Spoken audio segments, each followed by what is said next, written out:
ಭಾರತೀಯ ಜನತಾ ಪಾರ್ಟಿಯ ಜನಾಕ್ರೋಶ ಯಾತ್ರೆಯನ್ನ ಇವತ್ತು ಪ್ರಾರಂಭ ಆಗಿದೆ.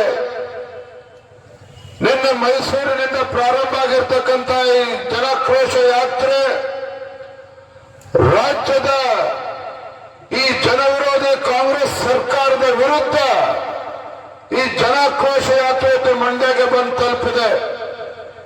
ಈ ಸಂದರ್ಭದಲ್ಲಿ ನಮ್ಮ ಪಕ್ಷದ ಎಲ್ಲ ಹಿರಿಯ ಮುಖಂಡರು, ವಿರೋಧ ಪಕ್ಷದ ನಾಯಕರು, ಮಾಜಿ ಮುಖ್ಯಮಂತ್ರಿಗಳು, ಮಾಜಿ ಸಚಿವರು, ಶಾಸಕ ಮಿತ್ರರು, ಶಾಸಕರು ಎಲ್ಲರೂ ಕೂಡ ಈ ಜನಾಕ್ರೋಶ ಯಾತ್ರೆಯಲ್ಲಿ ಎಲ್ಲರೂ ಕೂಡ ಭಾಗವಹಿಸಿದ್ದಾರೆ.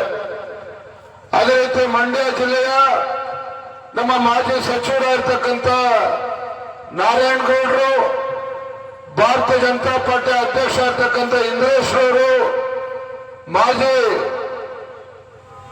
ನಮ್ಮ ಹಿರಿಯರಾಗಿರ್ತಕ್ಕಂಥ ನಂಜುಂಡೇಗೌಡರು, ಅದೇ ರೀತಿ ಸಿದ್ದರಾಮಣ್ಣ ಅವರು, ಅಶೋಕ್ ಜಯರಾಮ್ ಅವರು, SP ಸ್ವಾಮಿ ಅವರು, ಸಚ್ಚಿದಾನಂದ ಅವರು, ಅದೇ ರೀತಿ ಬೂಕಳ್ಳಿ ಮಂಜು ಅವರು, ಶ್ರೀನಿವಾಸ್ ಅವರು, ಡಾಕ್ಟರ್ ಸದಾನಂದರವರು ಎಲ್ಲ ನಮ್ಮ ಪಕ್ಷದ ಹಿರಿಯ ಮುಖಂಡರು ಭಾಗವಹಿಸಿದ್ದಾರೆ. ಬಂಧುಗಳೇ, ನಿಮ್ಗೆಲ್ಲರೂ ಕೂಡ ಆಶ್ಚರ್ಯ ಆಗಿರ್ಬೋದು. ಏನಪ್ಪ ಚುನಾವಣೆ ಘೋಷಣೆ ಆಗ್ತಾ ಇದೆಯಾ, ವಿಧಾನಸಭಾ ಚುನಾವಣೆ ಹತ್ರ ಬರ್ತಾ ಇದೆಯಾ, ಬಿಜೆಪಿಯವರು ರಸ್ತೆಗಿಳಿದು ಬಿಟ್ಟಿದ್ದಾರೆ, ಹೋರಾಟ ಪ್ರಾರಂಭ ಮಾಡಿದ್ದಾರೆ ಅಂತ ಹೇಳಿ ನಿಮ್ಗೆ ಆಶ್ಚರ್ಯ ಆಗಿರ್ಬೋದು. ಇವತ್ತು ನಮ್ಮೆಲ್ಲ ಪತ್ರಿಕಾ ಹಾಗೂ ಮಾಧ್ಯಮದ ಸ್ನೇಹಿತರು ಕೂಡ ಇದ್ದಾರೆ. ಭಾರತೀಯ ಜನತಾ ಪಾರ್ಟಿ ಇವತ್ತು ರಾಜ್ಯದಲ್ಲಿ ಏನೋ ಕಾಂಗ್ರೆಸ್ ಸರ್ಕಾರ ಆಡಳಿತನ ನಡೆಸ್ತಾ ಇದ್ದಾರೆ. ಈ ಕಾಂಗ್ರೆಸ್ ಸರ್ಕಾರದ ಜನವಿರೋಧಿ ನೀತಿಗಳ ವಿರುದ್ಧ ಬೀದಿಗಿಳಿದು ಇವತ್ತು ನಾವು ಹೋರಾಟವನ್ನು ಪ್ರಾರಂಭ ಮಾಡಿದ್ದೇವೆ.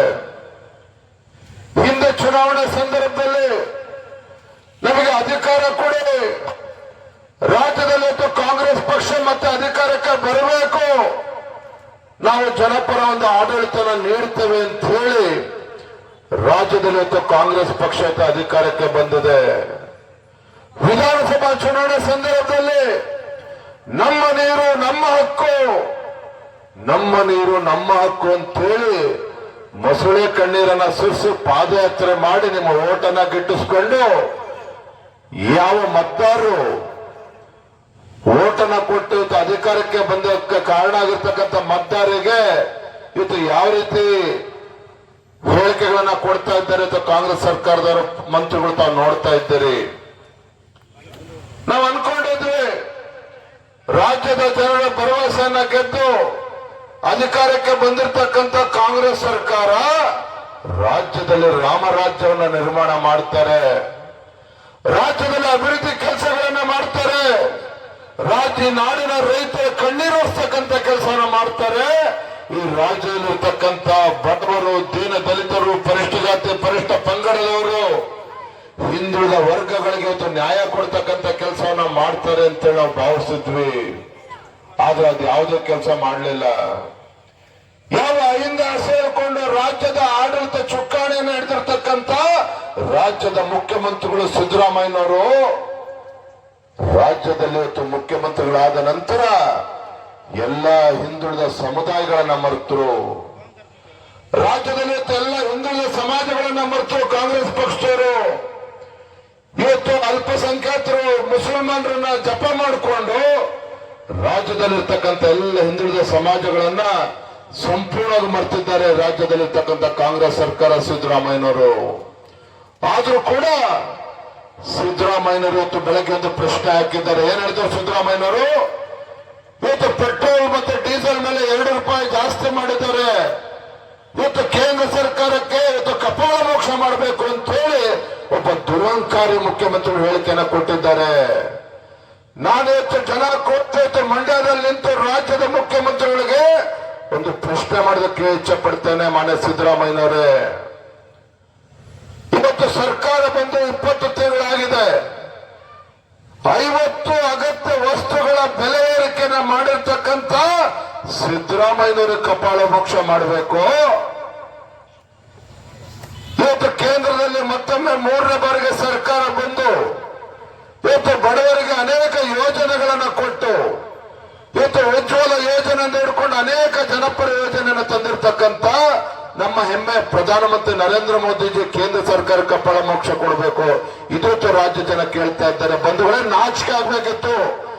50 ಅಗತ್ಯ ವಸ್ತುಗಳು, ಜನಸಾಮಾನ್ಯರು ಬಳಕೆ ಮಾಡತಕ್ಕಂತ ಅಗತ್ಯ ವಸ್ತುಗಳ ಬೆಲೆ ಏರಿಕೆಯನ್ನು ಮಾಡಿರ್ತಕ್ಕಂತ ಸಿದ್ದರಾಮಯ್ಯನವರಿಗೆ ಕಪಾಳ ಮೋಕ್ಷ ಮಾಡಬೇಕು ಅಂತ ಹೇಳಿತ್ತು ರಾಜ್ಯದ ಜನ ಚರ್ಚೆ ಮಾಡ್ತಾ ಇದ್ದಾರೆ. ರಾಜ್ಯದ ಜನ ಚರ್ಚೆ ಮಾಡ್ತಾ ಇದ್ದಾರೆ.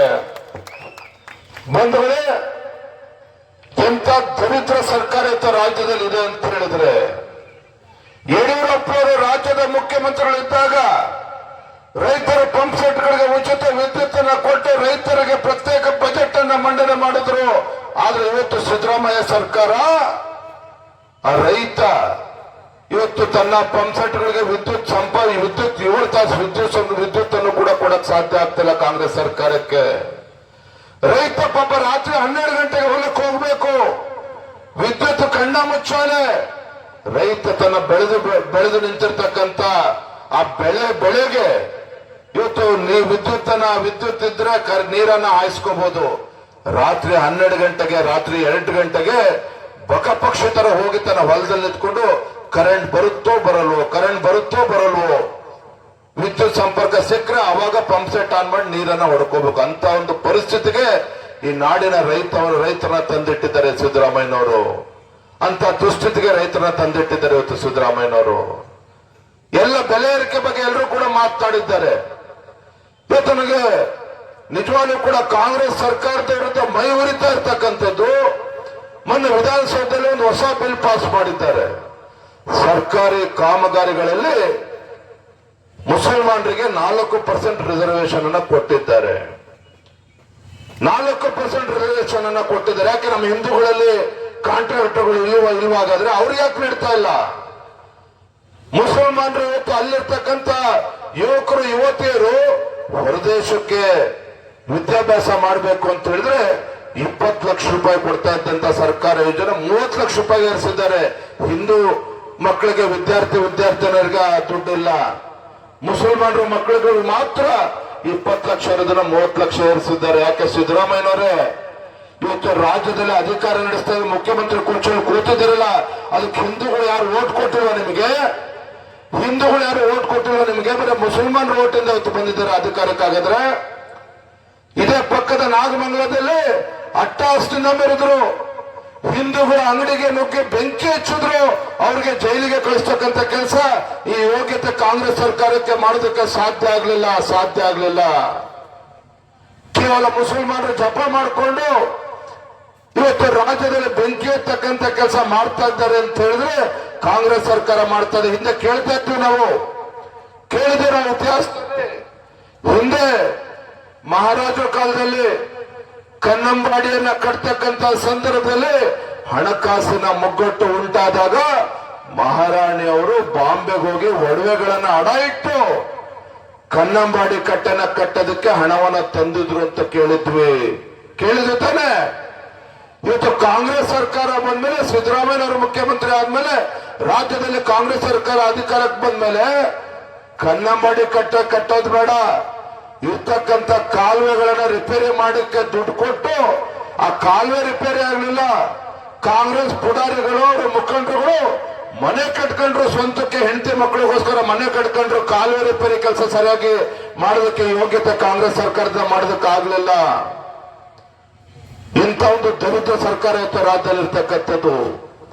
ಬೆಲೆ ಏರಿಕೆ ಒಂದ್ ಕಡೆ ಆದ್ರೆ ಅಲ್ಪಸಂಖ್ಯಾತ ತುಷ್ಟೀಕರಣ ಮಾಡ್ತಕ್ಕಂಥ ನಿಟ್ಟಿನಲ್ಲಿ ಇವತ್ತು ಹಿಂದೂಗಳಿಗೆ ಅಪಮಾನ ಮಾಡ್ತಾ ಇರ್ತಕ್ಕಂಥದ್ದು, ರೈತರ ಸಮಸ್ಯೆಗೆ ಸ್ಪಂದನೆ ಮಾಡದೇ ಇರ್ತಕ್ಕಂಥ ಈ ಸರ್ಕಾರ ನೋಡಿ. ಮೊನ್ನೆ ಕುಶಾಲನಗರದಲ್ಲಿ ನಮ್ಮ ಭಾರತೀಯ ಜನತಾ ಪಾರ್ಟಿಯ ಕಾರ್ಯಕರ್ತ, ಅಲ್ಲಿರ್ತಕ್ಕಂಥ ಸ್ಥಳೀಯ ಶಾಸಕರು, ಕಾಂಗ್ರೆಸ್ ಶಾಸಕರು, ಒಂದು ಶೌಚಾಲಯ ನೆಟ್ಟಗಿಲ್ಲ, ಆಸ್ಪತ್ರೆಗಳು ಸರಿಯಾಗಿ ಕೆಲಸ ಮಾಡ್ತಾ ಇಲ್ಲ ಅಂತ ಹೇಳಿ ಸಾಮಾಜಿಕ ಜಾಲತಾಣದಲ್ಲಿ ಪೋಸ್ಟ್ ಮಾಡಿದ್ರೆ ಅಂತವನ ವಿರುದ್ಧ ಕ್ರಿಮಿನಲ್ ಕೇಸ್ಗಳನ್ನು ಹಾಕಿದ್ರು.